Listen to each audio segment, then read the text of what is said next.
자, 여러분 반갑습니다. 저번 시간에 이어서 31번 문제부터 같이 한번 풀어보도록 할게요. 자, 시스템의 신뢰도 값은 이랬습니다. 병렬일 때는 1에서 어떻게 해요? 불신뢰도를 빼주면은 그게 신뢰도 값이 되고요. 직렬은 다 곱한다 이렇게 말씀을 드렸습니다. 그래서 0.7, 0.7은 병렬이죠. 그래서 어떻게 되냐? 1 마이너스 1 마이너스 0.7 곱하기 1 마이너스 0.7 이렇게 되겠죠. 이러면 병렬이 구해졌고요. 그 다음에 0.8, 0.8은 직렬입니다. 그래서 곱하기 0.8 곱하기 0.8 이렇게 하면 답은 0.5824 이렇게 나온다. 이렇게 보시면 되겠습니다. 자, 다음 32번 문제 같이 한번 보도록 하겠습니다. 32번. 자, 인체 측정 자료를 장비, 설비 등의 설계에 적용하기 위한 응용 원칙에 해당하지 않는 것은 이랬습니다. 응용 원칙. 우리가 뭐 있죠? 인체 계측을 해서 인체 계측을 했는 그 자료를 가지고 어떤 우리 인간이 쓰는 물건이나 기구 등을 설계할 때 이제 적용을 시켜야 되는데 그 적용시키는 데는 맨 처음에 조절 가능한 설계 이렇게 되어 있습니다. 첫 번째, 조절 가능한 설계, 즉 직접 크기를 조절할 수 있도록 조절식으로 설계를 해줘야 된다. 얘는 뭐다? 어떠한 사무실의 의자다라는 겁니다. 사무실 의자 이런 거는 직접 조정이 가능하겠죠. 자, 조절 가능한 설계를 하는데 적용이 어려운 경우 두 번째는 뭐다? 극단치를 이용한 설계를 한다라는 겁니다. 극단치를 이용한 설계를 하는데 얘는 두 개로 나눠진다. 최대치와 그 다음에 최소치 이렇게 보시면 될 것 같아요. 극단치. 그 다음에 이거 최대치를 이용하거나 최소치를 이용하는데 자, 최대치를 이용한 부분에는 어떤 출입문이라든지 출입문. 자, 최대치를 이용한다는 거는 큰 사람을 기준으로 한다는 겁니다. 큰 사람. 최소치를 한다는 거는 작은 사람으로 기준으로 한다는 거죠. 출입문이라든지 어떤 탈출구 또는 어떤 통로, 그 다음에 어떤 근해, 그 다음에 위험구역, 울타리, 울타리. 요런 것들은 뭐다? 큰 사람을 기준으로 해줘야 되고요. 최소치는 뭐다? 작은 사람을 기준으로 합니다. 어떤 선반의 높이 이렇게 보시면 될 것 같아요. 아주 중요한 얘기입니다. 자, 극단치를 이용한 설계에 적용이 어려운 경우 세 번째는 뭐다? 평균치를 이용한 설계를 한다. 평균치를 이용한 설계를 하는데 얘는 뭐다? 어떠한 이 안내 데스크라든지 그 다음에 어떤 공원의 어떠한 벤치 등은 어떤 평균치를 이용한 설계를 한다. 이렇게 보시면 될 것 같아요. 이 부분 아주 중요한 내용입니다. 별표 3개 하겠습니다. 3개. 32번과 같은 문제보다는 실질적으로 자, 조절 가능한 설계 첫 번째 순서, 그 다음에 두 번째 극단치, 그 다음에 평균치. 요 순서도 간혹 시험에 나옵니다. 자, 시험에 가장 많이 나오는 건 극단치입니다. 최대치와 최소치를 이용했을 때 어느 것이 더 유용하냐? 최소치는 선반 높이, 최대치는 그러니까 큰 사람으로 기준하냐, 작은 사람을 기준하냐. 여러분 요 기준을 보시면 될 것 같아요. 자, 그래서 답은 3번이 됩니다. 구조적 치수 기준의 설계는 아니다. 자, 33번 시각적 표시장치. 자, 시각적 표시장치보다 청각적 표시장치를 사용하는 것이 더 유리한 경우는 이랬습니다. 청각적 표시장치를 사용하는 게 더 유리하다. 긴박하다, 급하다, 화재가 발생했다. 예를 들면 화재가 발생했는데 비상벨이 울리잖아요. 화재 소화벨이 울리는데 그럼 벨이 울리지 않고 화재가 발생됐다. 시각적으로 종이를 써서 보여주면 그거는 효과가 없죠. 긴박한 상황일 때는 우리가 청각적 표시장치를 사용한다. 이렇게 했습니다. 33번과 같은 문제 별표 3개 하겠습니다. 그래서 답은 4번입니다. 수신 장소가 너무 밝거나 암 수능이 요구될 때 너무 밝아요. 너무 밝으면은 시각적으로 표시를 해도 보이지 않겠죠. 그 다음에 암수능이 요구된다. 암수능이 뭡니까? 암수능 또는 암종. 암수능은 뭐냐면 어떤 밝은 곳에서 밝은 곳에서 어두운 곳. 밝은 곳에서 어두운 곳으로 갈 때 눈이 적응하는 정도입니다. 그렇기 때문에 어두운 곳으로 갔는데 시각적으로 보여주면 이건 안 되겠죠. 청각적으로 내가 전달하고자 하는 내용을 정확하게 전달을 해줘야 된다. 그래서 33번의 답은 4번이 되는 거다. 이렇게 보시면 되겠습니다. 자, 34번 한번 보겠습니다. 시스템의 수명 및 신뢰성에 관한 설명으로 틀린 것은 이렇게 되어 있습니다. 자, 1번 병렬 설계 및 디레이팅 기술로 시스템의 신뢰성을 증가시킬 수도 있다. 맞죠? 맞습니다. 병렬 설계라면 시스템의 수명이 길어지고요. 디레이팅 설계라는 것은 어떠한 우리가 그 기계를 사용할 수 있는 어떠한 정격값에 정해진 값에 더 여유를 두고 설계하는 겁니다. 여유를 두고. 다음에 두 번째, 직렬 시스템에서는 부품들 중 최소 수명을 갖는 부품에 의해 시스템이 정해진다. 이것도 맞는 얘기죠. 맞는 얘기. 예를 들어서 어떠한 0.5 직렬 시스템, 이게 어떻게 됩니까? 0.7이다. 0.7이다고 했을 때 어떻게 됩니까? 최소 수명. 얘가 끝나버리면 그 다음 단계로 가지 못하겠죠. 그렇기 때문에 이거 한번 구해볼까요? 얘는 어떻게 구하냐? 0.5 곱하기 0.7 이렇게 하면 0.35, 0.35 이렇게 나온다. 이렇게 요 계산하는 방법도 여러분들 머릿속에 가지고 계셔야 되고요. 3번 수리 가능한 시스템의 평균 수명은 평균 고장률과 정비례 관계가 있다. 아닙니다. 반비례 관계가 있는 겁니다. 반비례 관계. 우리가 평균 고장률 어떤 람다가 있다라고 봤을 때 평균 고장률 람다는 어떻게 됩니까? 총 작동 시간분의 어떤 고장 건수입니다. 고장 건수. 그 다음에 MTBF분의 1과 같고요. 얘는 MTTF분의 1과 같다라는 겁니다. 결국에는 뭐냐? MTBF와 MTTF와 어떻게 됩니까? MTTF는 어떻게 되죠? R분의 T가 되겠죠. R분의 T가 되고 얘는 람다분의 1과 같다. 그렇기 때문에 얘는 어떻게 되냐?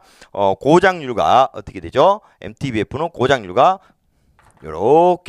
요렇게 되니까 반비례 관계이다 라고 보시면 돼요. 비례 관계가 아니라 반비례 관계이다. 요 개념으로 보시면 될 것 같고요. 4번 수리가 불가능한 구성 요소로 병렬 구조를 갖는 설비는 중복도가 늘어날수록 시스템의 수명은 길어진다. 예, 맞죠? 요거는 직렬인데 병렬 한번 볼까요? 어떠한 0.5가 있고 그 다음에 어떠한 0.7이 있다라고 한번 보도록 할게요. 이렇게 가정했을 때 얘를 구한 시스템의 신뢰도는 어떻게 됩니까? 1-0.5 곱하기 1-0.7 이렇게 되겠죠. 얘가 계산하면 어떻게 되냐? 0.85가 된다라는 겁니다. 그렇기 때문에 중복도가 늘어날수록 수명은 더 길어진다. 이렇게 보시면 될 것 같아요. 그래서 34번의 답은 3번이다 라고 보시면 되겠습니다. 자, 35번 컷셋과 최소 펫셋의 정의로 옳은 것은 이랬습니다. 그러면 컷셋과 펫셋의 개념을 여러분들 좀 같이 한번 보도록 할게요. 어떠한 이 패스, 그 다음에 컷셋은 어떤 정상 사상을 발생시키는 기본 사상들의 집합입니다. 집합. 그게 무슨 말이냐면, 자, 그림을 한번 그려보겠습니다.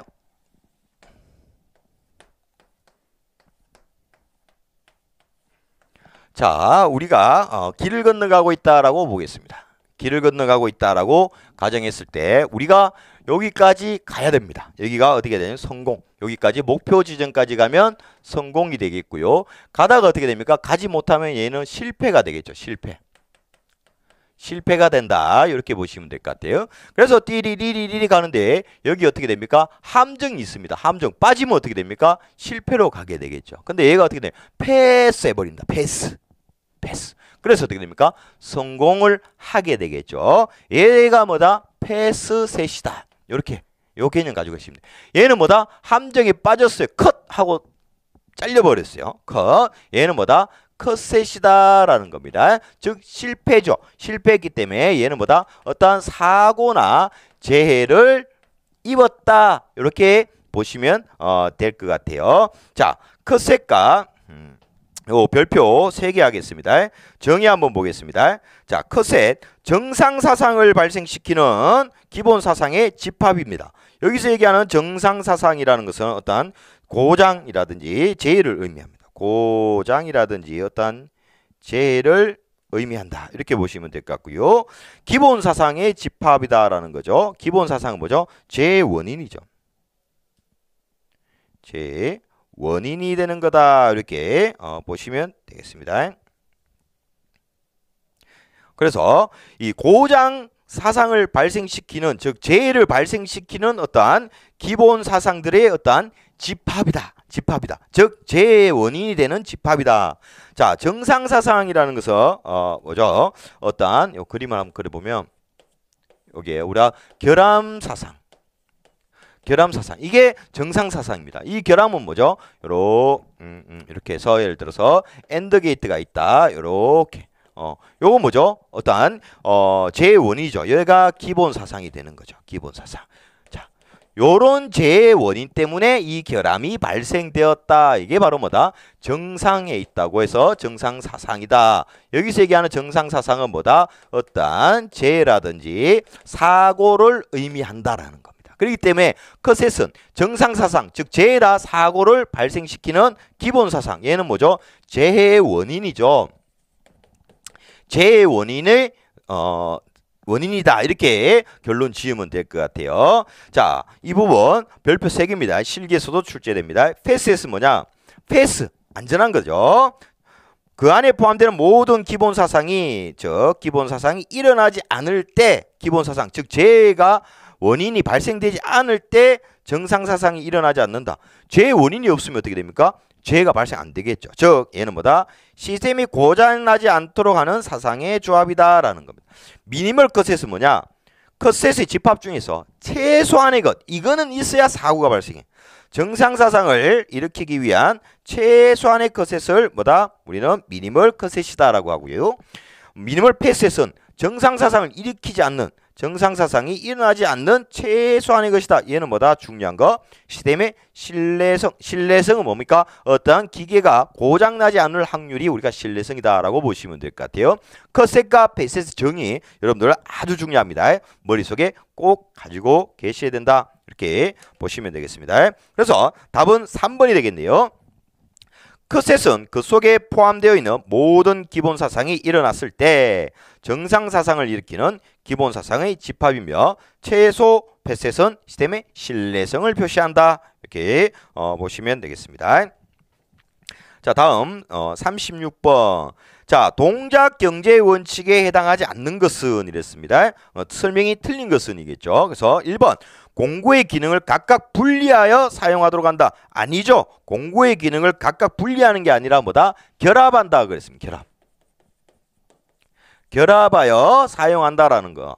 공구를 예를 든다면 일자 드라이버가 있고 십자 드라이버가 있을 때 이 두 개를 같이 이렇게 두 개가 있는 게 아니라 이 두 개를 한쪽은 십자, 한쪽은 일자 이렇게 하면 공구의 결합 맞죠? 그러면 어떻게 됩니까? 활용하기 편하겠죠. 그런 얘기다라고 보시면 될 것 같아요. 그래서 답은 1번이 되겠네요. 36번 별표 3개 아주 중요한 내용이다라고 보시면 되겠습니다. 그래서 동작경제 원칙에서요, 1차적으로 동작경제 원칙에 포함되지 않는 것은 이런 형식의 문제들 자주 출제가 됩니다. 그래서 암기법을 통해서 한번 볼게요. 자, 신체 사용에 관한 원칙 할 때 신체 밑줄, 그 다음에 작업장 배치에 관한 원칙 할 때 작업장 밑줄, 그 다음에 공구 및 설비 디자인에 관한 원칙 할 때 공구 밑줄, 이렇게 해서 이걸 이면 작업장 공구는 신체로 한다. 이렇게 되겠네요. 작업장 공구는 신체로 한다. 암기법. 작업장 공구는 신체로 한다.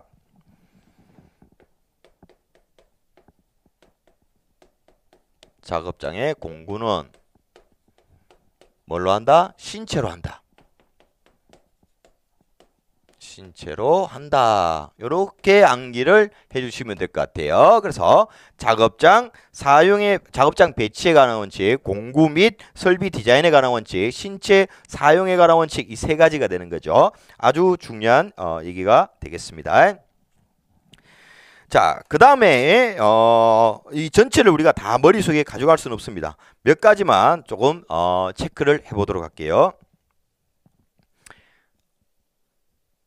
자, 신체 사용에 관한 원칙은요. 자, 첫 번째, 두 손의 동작은 같이 시작하고 같이 끝나도록 한다. 밑줄 중요합니다. 별표 3개. 그 다음에 휴식 시간을 제외하고는 양손이 쉬지 않도록 한다. 이 부분 체크하고요. 그 다음에 자, 가능하다면 쉽고도 자연스러운 리듬이 작업 동작에 생기도록 작업을 한다. 힘을 줘서 하는 게 아니라 리듬을 타서 한다. 이렇게 보시면 되겠고요. 자, 그 다음에 작업장 배치에 관한 원칙에서는 일단 공구, 재료 및 제어장치는 사용 위치에 가까이 둔다.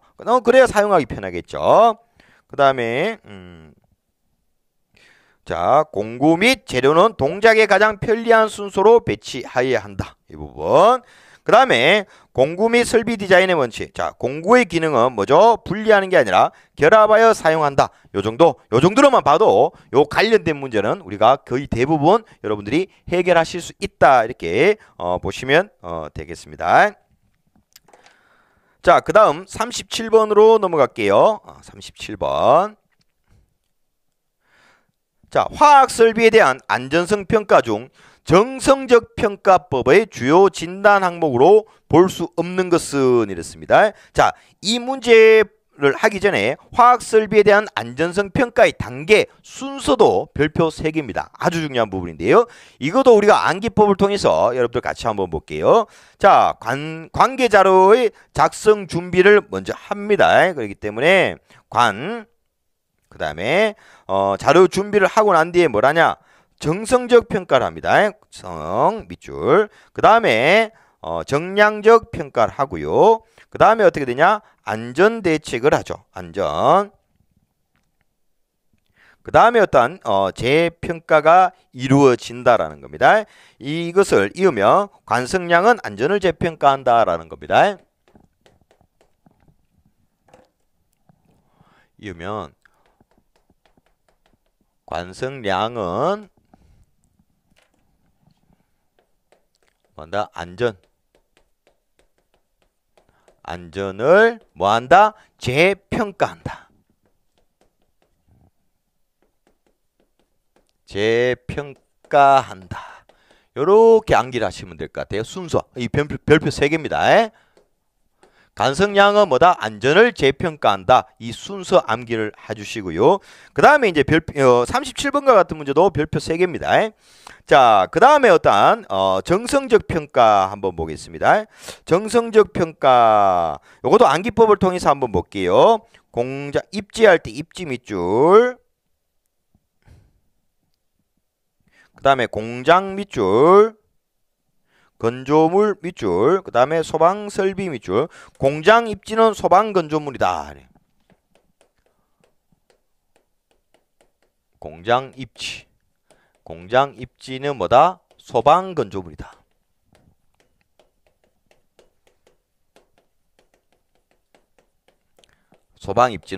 공장 입지는 소방건조물이다. 이렇게 여러분들이 암기를 해 주시면 될 것 같고요.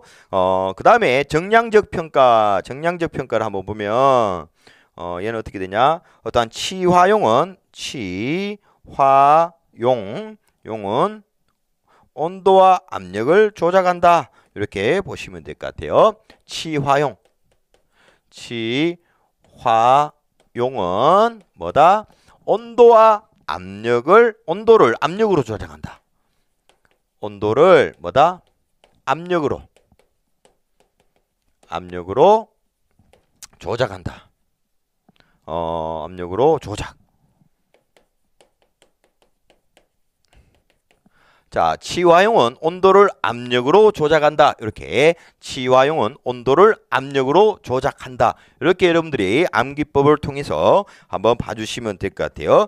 그래서 37번 문제 다시 한번 보게 되면요. 뭐죠? 정성적 평가죠. 정성적 평가는 뭐였습니까? 공장 입지는 소방 건조물이다. 공장 입지는 자, 공장 입지는 소방 건조물이다. 그래서 답은 어떻게 됩니까? 2번이 되겠다. 취급 물질은 뭐죠? 정성적 평가가 아니라 정량적 평가에 포함이 되는 거다. 이렇게 보시면 되겠습니다. 자, 그 다음 38번 산업안전보건 법령상 해당 사업주가 위의원 계획서를 작성하여 제출해야 하는 대상은 이건 고용노동부 장관한테 제출합니다. 38번 문제는 가볍게 보시고요. 근데 이 위의원 방지 계획서를 작성했을 때 제출 시기가 있습니다. 이게 이제 별표 3개가 되겠죠. 제출 시기. 제출 시기가 있는데 어떠한 얘는 두 가지로 분류된다. 제조업이 있고 어떠한 건설업이 있다. 제조업이 있고 건설업이 있다. 제조업은 작업 시작 15일. 작업 시작 15일 전까지. 건설업은 공사의 착공 전날까지 어떻게 위험 방지 계획서를 제출해야 된다. 이 부분 별표 3개. 이게 더 시험에 많이 나온다. 이렇게 보시면 되겠습니다. 자, 39번과 같은 문제도 그냥 가볍게 보시는 겁니다. 작업 면상에 필요한 장소만 높은 조도를 한다. 필요한 장소라고 그랬습니다. 그렇기 때문에 얘는 국소 조명이다. 이렇게 보시면 돼요. 필요한 장소만 국소적으로 조명을 한다. 이렇게 39번 같은 문제 가볍게 보시고요. 40번과 같은 문제도 답은 웨버의 법칙입니다. 40번과 같은 문제도 가볍게 봐주시면 되겠다. 이렇게 보시면 되겠습니다. 그러니까 웨버의 법칙 같은 요렇게 지금 같은 문제 주어지고 뭐자 이런 식으로 이제 간략하게 시험에 이제 출제가 되고 있다. 이렇게 보시면 되겠고요. 그래서 답은 2번이 되는데 한번 볼까요? 자, 웨버비가 있죠. 이 웨버비를 어떻게 되냐? 표준 자극, 웨버비는 표준 자극분의 변화 감지역이죠. 그럼 얘를 바꾸면 어떻게 되냐? 표준 자극은 어떻게 되냐? 웨버비 분의 어떻게 됩니까? 감지할 수 있는 변화 감지역이다. 이렇게 바꿀 수 있겠죠. 그렇기 때문에 어떻게 됩니까? 답은 웨버. 자, 인간이 감지할 수 있는 외부의 물리적 자극 변화 감지역이죠. 변화 감지역. 는 표준 자극의 크기에 어떻게 되냐? 자, 비례하고요. 이렇게 내려가면 반비례하죠. 비례한다. 이게 뭐냐? 웨버의 법칙이다라는 겁니다. 즉, 이게 무슨 말이냐? 예를 들어서 우리가 어떤 물건의 웨버비 드는 물건. 자, 웨버비가 0.2다라고 0.02다라고 했을 때 웨버비의 공식은 보시는 것과 같이 어떻게 됩니까? 표준 자극분의 변화 감지역이다라는 겁니다. 웨버비. 그래서 0.2일 때 어떻게 되냐? 100g을 기준으로 100g을 기준으로 어떤 무게 변화를 느끼려면 얘는 어떻게 돼? 얘를 x로 뒀을 때 0.02가 나오려면 x는 뭐냐? 답이 어떻게 됩니까? 2가 되는 겁니다. 100g을 기준으로 손에다가 물건을 100g을 줍니다. 그리고 하나씩 조금씩 늘려나갑니다. 늘려나갈 때 무게가 무거워졌네. 감지하는 게 뭐죠? 변화되었네. 이 무게가. 이게 바로 뭐냐? x는 2g일 때 2g 정도면 되는 겁니다. 그러면 자, 0.02일 때 자, 우리 10kg을 가정을 합니다. 10kg을 했을 때 x 변화는 얼마가 되냐? 여기서 x는 어떻게 됩니까? 200g이 되는 겁니다. 200g이 되는 거고, 즉 뭐냐? 10kg의 무게를 주고요. 무게를 조금씩 늘려나갔을 때 무게가 늘어났습니다 라고 했을 때 얘는 뭐다? 200g이 되어야만 이 변화 감지역이 느껴진다라고 보시면 될 것 같아요. 그게 바로 뭐다? 웨버비다. 이렇게 간단하게 보시면 되겠습니다. 자, 그 다음 비파괴 검사의 방법으로 틀린 것은 이랬습니다. 우리가 41번과 같은 문제는 별표 3개다 라고 보시면 될 것 같습니다. 자, 인장시험이 있습니다. 비파괴 검사. 파괴 검사는요, 어떠한 이 재료를 파괴를 시켜서 검사를 하는 거고, 말 그대로 비파괴는 파괴하지 않고 검사하는 거다라고 보시면 되는데요. 자, 41번과 같은 문제, 비파괴 검사의 방법을 틀린 것은 이렇게 되어 있습니다. 이런 문제 별표 3개인데요. 시험 보기에 인장시험 또는 어떠한 피로시험 요런 단어가 나오면 얘들은 뭐다? 무조건 파괴시험입니다. 파괴검사 또는 뭐 파괴시험 이렇게 보실 수 있는데요. 인장시험은 잡아당기는 거고요. 피로시험은 계속 반복적으로 작동을 시켜보는 겁니다. 얘들은 뭐다? 인장시험, 피로시험 나오면 얘들은 무조건 파괴시험이다. 이게 더 여러분들한테 효과적입니다. 이런 문제 맞출 때 요거만 좀 기억을 하자, 이렇게 보시면 될 것 같아요. 아주 중요한 문제입니다. 그렇기 때문에 41번의 답은 1번이 되는 거다, 이렇게 보시면 될 것 같아요. 자, 42번 별표 3개. 기계 설비의 위험점 중 연삭 숙돌과 작업 받침대, 교반기의 날개와 하우스 등 고정 부분과 회전하는 동작 부분 사이에 형성되는 위험점은 뭐냐라는 겁니다. 여기서 문제. 자, 연삭 숙돌과 받침대라고 했습니다. 요 단어가 나오면 답은 뭐다? 무조건 끼임점이다라고. 끼임점. 자, 하나하나 보겠습니다. 자, 기계 운동 형태에 따른 위험점의 분류, 아주 중요한 얘기입니다. 전체적으로. 자, 왕복 운동을 하는 운동부와 움직임이 없는 고정부 사이, 이건 정의도 중요하고요. 그 다음에 이제 관련된 거, 프레스 전단기가 나오면 얘는 협착점이다. 협착점, 프레스. 자, 끼임점은 회전 운동하는 부분과 고정부 사이에서 위험이 형성되는 위험점이다. 얘는 연삭숫돌과 작업대 밑줄, 연삭숫돌과 작업대. 뭐 예를 들면 이 부분이겠죠. 어떠한 이 연삭숫돌이 있고요. 요렇게 있고 워크레스트가 이렇게 있겠죠. 워크레스트가 있으면 어떻게 됩니까? 이 사이에 어떠한 신체 일부가 끼어서 어떻게 됩니까? 이 발생될 수 있는 위험점이 뭐냐? 끼임점이다라는 거고요. 그 다음에 이제 절단점은 어떠한 칼날이죠. 밀린 커터, 둥근 톱날, 밑줄. 회전하는 운동부 자체와 그 위험이나 운동부 기계 부분 자체의 위험에서 형성된다. 절단, 손이 잘린 절단. 그 다음에 물림점. 물림점은 롤러와 롤러의 물림, 이 부분 여러분들이 조금 체크를 해 주시고요. 얘는 중요한 게 뭐냐? 서로 반대 방향의 회전체라는 거. 요 단어. 서로 반대 방향의 회전체. 뭐 예를 들면 롤러가 이렇게 있다라고 가정을 한번 해보겠습니다. 롤러기가 얘는 이렇게 시계 방향으로 돌아가고요. 얘는 이렇게 반시계 방향으로 돌아가겠죠. 그러면 재료가 이렇게 들어오는 겁니다. 들어오면 서로 회전하는데 어떻게 돼요? 서로 반대 방향의 회전체. 여기서 어떻게 됩니까? 형성되는 위험점이 뭐다? 물림점이라는 겁니다. 얘 물림점의 중요는 서로 반대 방향, 이 부분이 핵심적인 단어다라는 거고요. 자, 그 다음 접선 물림점. 얘는 뭐죠? 벨트. 접선 물림점. 회전하는 부분에 접선 방향으로 물려 들어갈 위험이 있는 위험점이라는 겁니다. 어떠한 이렇게 풀리가 있고요. 이렇게 있으면 이렇게 벨트가 걸쳐지겠죠. 그래서 이 접선 방향, 이 90도를 이루는 이 부분에서 어떠한 위험점이 형성되는 거 접선 물림점. 회전 말림점, 회전하는 축입니다. 회전하는 축. 얘는 뭐다? 장갑 또는 작업복 등이 말려들 위험이 있는 위험점이다라는 겁니다. 어떠한 이렇게 이런 이렇게 회전하는 축이 있을 때 여기 어떤 돌기가 있을 수 있겠고요. 또 회전하면서 이 축에 어떤 손이 말려 들어갈 위험이 발생할 수 있는 거다. 이렇게 보시면 되겠고요. 자, 아주 중요한 얘기고요. 자, 43번 한번 보겠습니다. 43번도 별표 1개 정도 할게요. 다음 중 금형을 설치 조정할 때 안전수칙으로 가장 적절하지 않은 것은 이랬습니다. 자, 금형을 체결할 때는 적합한 공구를 사용한다. 당연한 거죠. 금형의 설치 및 조정은 전원을 끄고 실시한다. 모든 기계는 점검, 주유, 설치, 조정할 때는요, 전원을 차단하고 작업을 해야 된다라는 거고요. 자, 금형을 부착하기 전에 하사점을 확인하고 설치한다. 내려오는 거. 상사점. 밑에 이 부분이 하사점이죠. 내려오는 거. 금형을 체결할 때는 안전블록을 잠시 제거하고 설치한다. 제거하면 안 됩니다. 어떤 슬라이드의 불시 하강을 방지하기 위해서 어떻게 됩니까? 예를 들면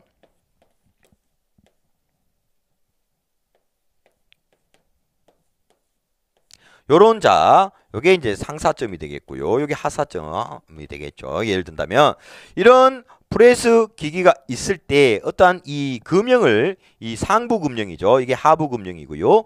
금형이 교체할 때 이 슬라이드가 갑자기 내려올 수 있기 때문에 이쪽에다가 어떻게 됩니까? 안전 블록을 고정을 하고 작업을 해줘야 됩니다. 잠시 제거를 하고 실시한다. 절대 안 됩니다. 절대 안 된다.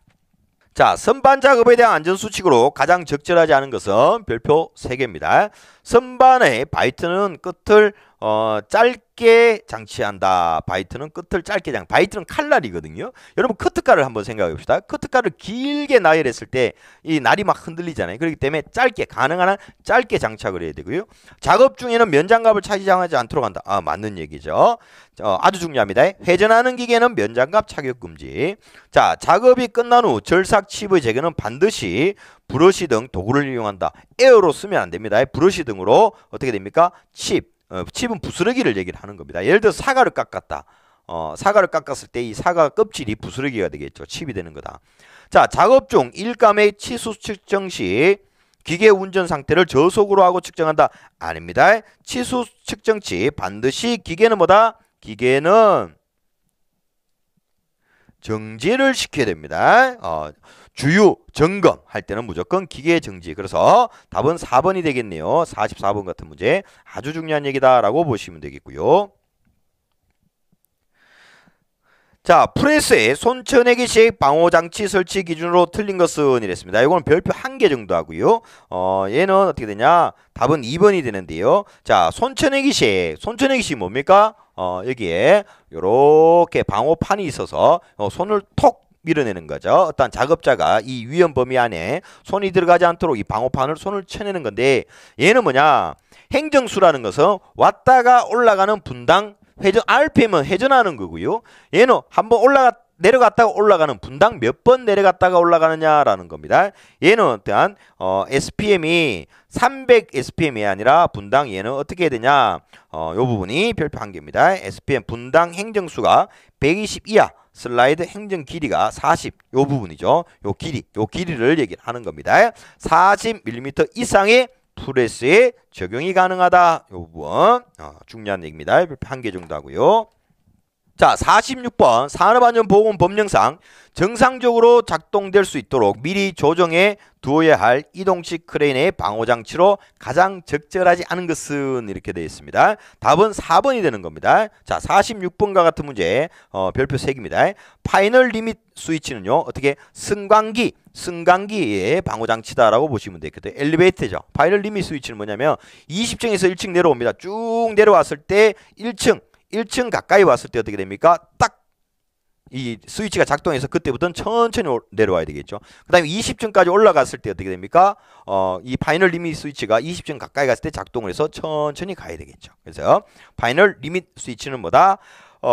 크레인의 방호장치가 아니라 승강기의 방호장치다. 자, 크레인, 리프트, 승강기, 이동식 곤돌라는 기본적으로 가부하 방지장치, 근과 방지장치, 비상정지장치 및 제동장치를 무조건 방호장치를 설치해야 되는데, 그 중에서도 승강기에는 뭐다? 파이널 리밋 스위치, 속도 조절기, 출입문 인트로, 문이 닫히지 않으면 안 움직이는 거예요. 무조건 설치를 해줘야 된다. 별표 3개. 자, 47번과 같은 문제도 그냥 별표 1개 정도 할게요. 산업안전보건법령상 고속 회전체 회전시험을 하는 경우 미리 회전축의 재질, 형상 등에 상하는 종류의 비파괴 검사, 파괴하지 않고 검사하는 거죠. 해서 결합 유무를 확인해야 된다. 이때 검사 대상이 되는 고속 회전체 기준은 뭐냐? 고속 회전체의 기준은 답은 4번입니다. 회전축의 중량이 1톤을 초과하고 원주 속도, 돌아가는 속도가 초당 120m 이상인 경우는 뭐다? 얘는 작동하기 전에 비파괴 검사를 해줘야 된다. 그래서 답은 4번이 되는 거다라고 보시면 될 것 같아요. 고속회전체는 뭐죠? 탈수기. 우리 세탁기 탈수기죠. 탈수인데 우리가 산업안전보건 법령에서는 고속회전체라고 기준하는 것은 중량이 1톤을 초과하고 초당 120m를 속 돌아가는 게 뭐다? 비파괴 검사를 해줘야 된다라는 거고요.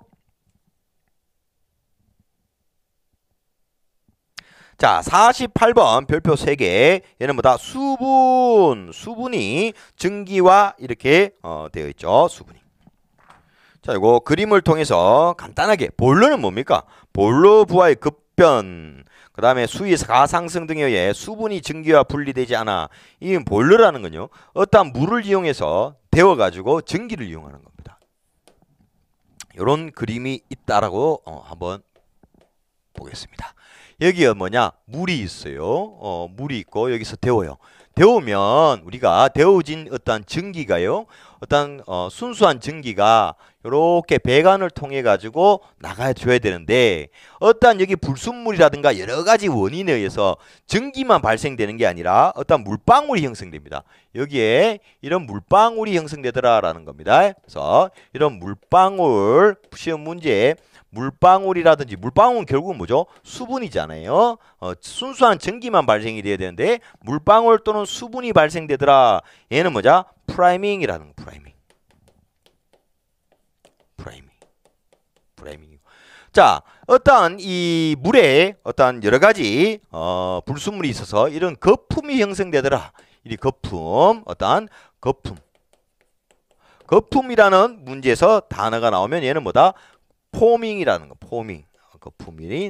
거품이 형성된다. 그래서 어떻게 됩니까? 이 프라이밍과 포밍으로 인해 가지고 물방울과 순수한 전기만 지나가야 되는데 물방울과 거품이 같이 지나가더라. 얘는 뭐다? 캐리오버입니다. 캐리오버. 즉 어떻게 됩니까? 프라이밍이나 포밍이 발생되었을 때 캐리오버가 발생이 되겠죠.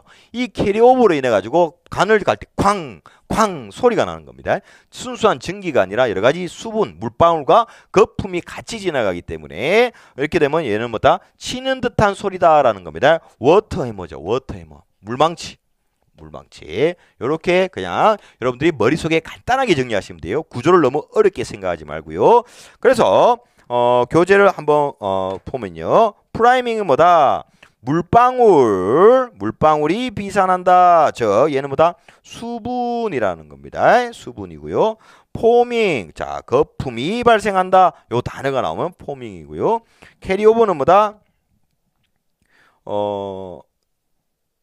프라이밍이나 포밍이 생기면 필연적으로 발생하더라. 즉 어디 갔죠? 캐리오버는 여기에 물방울과 플러스 거품, 즉 얘들은 뭡니까? 어떤 불순물을 얘기를 하는 겁니다. 불순물이 배관을 통해서 지나가더라라는 겁니다. 생기면 필연적으로 발생한다라는 거고요. 워터해머는 자 치는 듯한 소리, 요 단어가 나오면 워터해머라는 겁니다. 워터해머는 뭐다? 캐리오버에 기인한다. 즉 캐리오버가 발생되어만 워터해머가 발생이 된다. 이렇게 보시면 돼요. 간략하게 여러분들 보일러의 구조 너무 어렵게 생각하지 마시고요. 간략하게 보시면 되겠습니다. 자, 49번 문제 간단하게 보겠습니다. 간략하게. 다음 주 절삭가공. 절삭가공이라는 것은 어떠한 필요한 부품을 제거를 하는 겁니다. 선반이라든지 밀링, 보링. 프레스는 뭐냐면 소성가공입니다. 소성가공 프레스. 소성가공은 어떻게 됩니까? 소성이라는 것은 어떠한 금속이나 플라스틱 제품으로 이제 모양을 만들 때 사용하는데요. 어떠한 꽉 눌러버렸어요. 철판을 눌렀을 때 빼내면 원상복귀로 되돌아가지 않는 성. 탄성은 뭡니까? 고무줄을 늘렸다 당기면 제자리로 돌아가는 게 탄성이고, 소성은 뭐죠? 플라스틱을 찍었어요. 찍으면 플라스틱이 제자리로 돌아가지 않죠. 즉 원상태로 돌아가지 않는 소성이다. 그냥 간략하게 보십시오. 49번 문제. 자, 50번. 500rpm으로 회전하는 연삭숫돌의 지름이 300일 때 회전 속도는 이랬습니다. 회전 속도 아주 중요합니다. 별표 3개죠. 얘는 뭐냐? V는 뭐죠? 1000분의 파이 dn이 되죠. V는 1000분의 파이 dn. 여기 그대로 대입하면 되는 겁니다. 어려운 거 없습니다. 1000분의 그 대신 단위는 미터 퍼 분이다는 거. 요거만 주의해 주시고요. 그래서 1000분의 파이 d. d는 뭐죠? 숫돌의 지름이잖아요. 지름이 300이라 그랬고. 그다음에 매분 회전수 얼마? RPM이 얼마나 그랬습니까? 500입니까? RPM이 500이라 그랬죠. 500이기 때문에 그대로 대입하는 겁니다. 아주 중요합니다. 별표 3개. 3개. 자, 51번과 같은 문제 별표 1개 정도 할게요. 산업안전보건 법령상 금속의 용단에 사용하는 가스 용기를 취급할 때 주의사항으로 틀린 것은 밸브의 개폐는 서서히 할 것 당연하고요. 운반하는 경우에 캡을 벗길 것 아닙니다. 캡을 씌워야 됩니다. 밸브를 씌워야 어떻게 됩니까? 운반하면서 흔들려서 캡이 안 열리죠. 그 밸브가 열리지 않겠죠. 캡을 씌워야 됩니다. 그러니까 답은 2번이 되겠네요. 자, 40도 이하로 유지한다. 이 부분이 시험에 가장 많이 나옵니다. 그렇게 보시면 될 것 같고요. 자, 52번과 같은 문제도 별표 3개입니다. 어려울 것 같지만 크게 어려운 문제가 아닙니다. 별표 3개. 자, 크레인 로프에 질량 2000kg의 물건을 10m per sec의 제곱의 가속도로 감아 올릴 때 로프에 걸리는 총 하중은 몇 킬로뉴턴이냐라고 얘기를 했죠. 자, 질량 로프에 2000kg 얘는 뭐죠? 정해져 있는 정하중입니다. 정하중이고요. 그래서 중력 가속도는 9.8이다라고 했습니다. 우리가 공식을 한번 보면요. 자, 와이어 로프에 걸리는 총 하중은 정하중 플러스 동하중이라 그랬습니다. 정하중 플러스 동하중. 그러면 정하중은 2000kg이라고 나와 있죠. 그러면 우리가 동하중을 구해야 되는데 이 동하중은 어떻게 구하냐? 동하중은 G분의 동하중은 G분의 어떠한 이 W 곱하기 가속도 이렇게 가면. 그래서 동하중이 어떻게 됩니까? G는 뭐죠? 중력 가속도를 의미하기 때문에 9.8 문제에서 9.8이라고 중력 가속도 주어졌죠. 9.8 분의 어떻게 됩니까? W는 정하중이죠.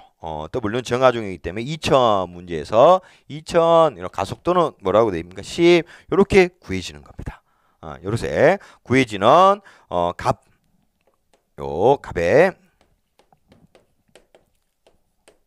킬로그램 이렇게 나오겠죠. 이 값에다가 어떻게 되냐? 정하중 플러스 동하중 이렇게 되는 겁니다. 자, 얼마였죠? 여기서 어떻게 됩니까? 2000kg을 더해 주는 겁니다. 문제에서 보시는 것처럼 여기서 정하중, 총하중은 정하중 플러스 동하중입니다. 자, 1번에서 동하중을 구했잖아요. 그래서 구해주면 어떻게 되냐? 4040이 나옵니다. 4040이 나오죠. 자, 여기는 킬로그램이었습니다. 그래서 우리가 뉴턴 단위로 바꿀 때는 킬로뉴턴이죠. 바꿀 때는 어떻게 되냐? 여기서 9.8을 곱하면 되는 겁니다. 요 나온 값에서 9.8을 곱하면 뉴턴이 되는데요. 39,600뉴턴은 어때요? 39.6kN이 되는 거죠. 단위 한산입니다. 단위 한산. 이렇게 보시면 될 것 같아요. 크게 어려운 거 없습니다. 공식만 알면. 자, 우리가 총하중은 뭐다? 동하중 플러스 정하중입니다. 또는 정하중 플러스 동하중이죠.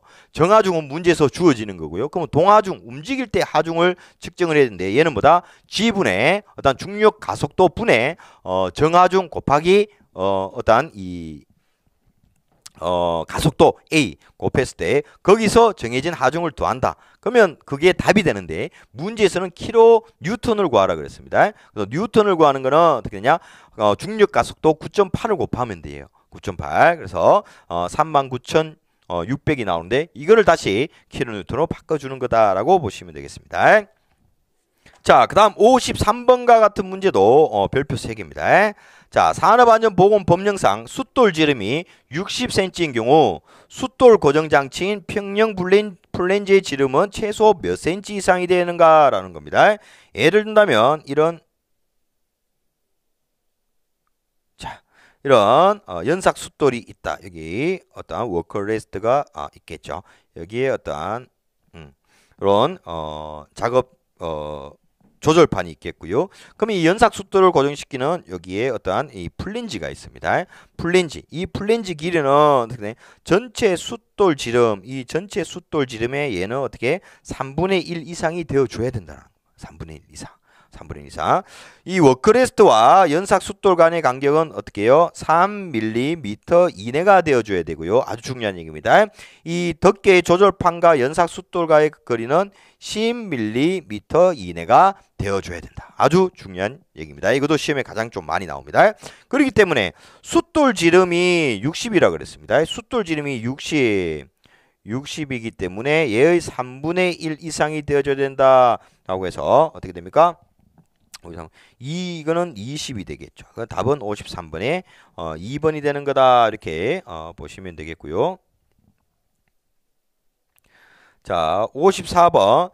산업안전보건법령상 롤러기의 방호장치 설치 시 유의해야 할 사항으로 가장 적절하지 않은 것은 답은 2번이 되는 겁니다. 숫자 있는 것부터 일단 의심을 하고요. 앞면 롤러의 표면 속도가 30m/분 미만일 경우 급정지 거리는 앞면 롤러 기준에 어떻게 되냐? 2.5분의 1이 아니라 얘는 뭐다? 3분의 1이다라는 겁니다. 3분의 1 이하로 해줘야 된다라는 거. 해설 보면서 같이 한번 보도록 하겠습니다. 자, 급정지 장치의 성능 조건. 롤러 속도. 속도는 어떻게 구합니까? 표면 속도.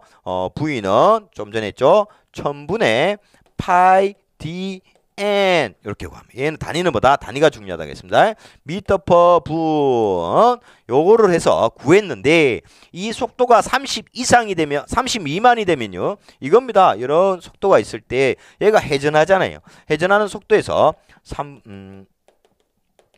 급정지 장치를 여기서 탁 작동을 시켰을 때 얘의 3분의 1 이내 여기서 멈춰줘야 된다는 거고요. 30 이상이 넘어갔을 때는 어떻게 됩니까? 반은 안 되고 2.5 한 정도 되겠네요. 요 사이 좀 더 어떻게 제동거리가 더 길어지겠죠. 속도가 더 나기 때문에 30 이상 2.5분의 1, 30 미만일 때는 3분의 1 아주 중요한 얘기다라고 보시면 될 것 같아요. 자, 55번 산업안전보건법령상 컨베이어에 설치하는 방호장치로 거리가 먼 것은 이랬습니다.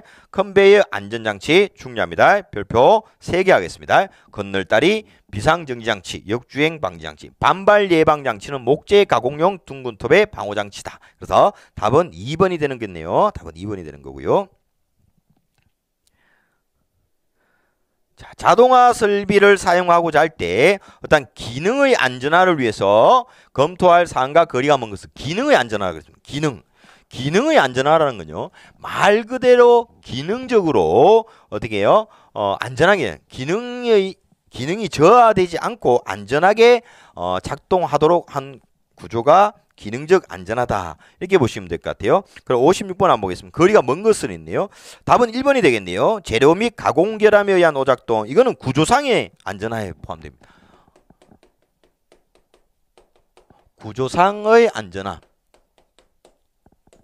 자, 구조상의 안전화는요. 어떤 기계를 설계할 때 적절한 재료, 충분한 강도를 가진 어떤 이 재료를 가지고 신뢰성 있게 제작하는 거다. 그러면 이 구조상의 안전화를 위해서 제거해야 될 어떤 결함 3가지가 있습니다. 요거 별표 3개 하겠습니다. 별표 1개 할게요. 어떤 설계상의 결함, 그 다음에 어떤 이 재료의 결함, 설계상의 결함, 그 다음에 어떤 재료의 결함, 그 다음에 세 번째 가공의 결함. 자, 요 3가지는 어디에 포함이 된다? 구조상의 안전화에 포함이 되더라. 별표 1개. 요 3가지를 적절하게 제거를 해줘야만 구조상의 안전화를 할 수 있다는 거고요. 그래서 답은 1번이 되겠네요. 재료 및 가공. 가공은 뭐다? 기능적 안전화에 포함되는 게 아니라 구조상의 안전화에 포함이 되더라. 이렇게 보시면 될 것 같고요. 자, 57번 별표 한 개 할게요. 프레스 작동 후 작업 전까지 도달 시간이 0.3초인 경우 위험 한계로부터 양수 조작식 말 그대로 양손으로 조작해야 되는 겁니다. 양수 조작식 프레스기에 어떠한 버튼이 있을 때 양손으로 눌러야만 되는 건데 이 거리는 얼마로 한다? 300mm 이상으로 한다. 즉 30cm 이상으로 해줘야 된다. 이것도 시험 단골 문제입니다. 양수 조작식 버튼 간의 거리. 자, 0.3초인 경우 양수 조작식의 최단 거리는 냈습니다. 공식 알면 그대로 대입할 수 있습니다. D는 1600 곱하기 TC 플러스 TS. TC 플러스 TS가 우리는 급정지 거리다라고 급정지 시간이다라고 보시면 될 것 같아요. 그래서 어떻게 되냐? 문제는 간단하게 어떻게 되죠? 급정지 시간이 0.3초라고 주어졌기 때문에 1600 곱하기 0.3 하면 어떻게 됩니까? 480mm인데 얘를 cm로 바꾸면 48cm가 되더라. 이렇게 보시면 되겠고요. 자, 58번과 같은 문제도 눈으로 보는 겁니다. 가볍게 휴대용 연삭기 사용 시 안전사항에 대한 설명으로 가장 적절하지 않은 것은 이렇게 되어 있는데요. 답은 3번이 되겠네요. 연삭수도를 설치하거나 교체하기 전에 전선과 압축 공기 호스를 설치할 것. 뭐든지요. 설치하거나 점검하거나 주유할 때는요. 전원을 차단하고 모든 거는요. 차단을 시켜줘야 돼요. 그렇기 때문에 연삭수도를 설치하거나 교체하기 전에는 전선이나 압축 공기 호스는 무조건 뽑아놔야 됩니다. 교체하다가 전선이나 압축 공기에서 공기가 쫙 나올 수도 있잖아요. 그러면 어떤 2차적인 재해가 발생할 수 있기 때문에 무조건 이거는 상식적인 문제죠. 자, 59번 별표 3개. 산업안전보건법령상 보일러에 설치해야 하는 안전장치로 가장 거리가 먼 것은, 자, 보일러는 물을 데워서 씁니다. 물을 데우기 때문에 그 보일러 안에는 압력이 가득 찰 수가 있어요. 그래서 압력을 빼줘야 되겠죠. 압력 방출 장치, 그다음 압력 제한 스위치, 고저 수위 조절 장치, 하형 검출기 이렇게 되죠. 해지 장치는 아닙니다. 간혹 가다가 시험 문제에 보일러의 안전장치로 거리가 먼 것을 했는데 화형 검출기인데 화형 방사기 이렇게 나옵니다.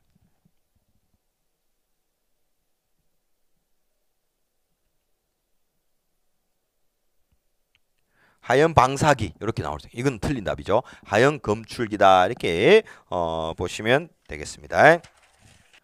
자, 지게차의 방호장치에 해당하는 것은 이랬죠. 지게차의 방호장치 당연히 헤드가드죠. 헤드가 뭡니까? 머리죠. 머리를 보호하는 게 헤드가드다. 이렇게 보시면 되겠습니다.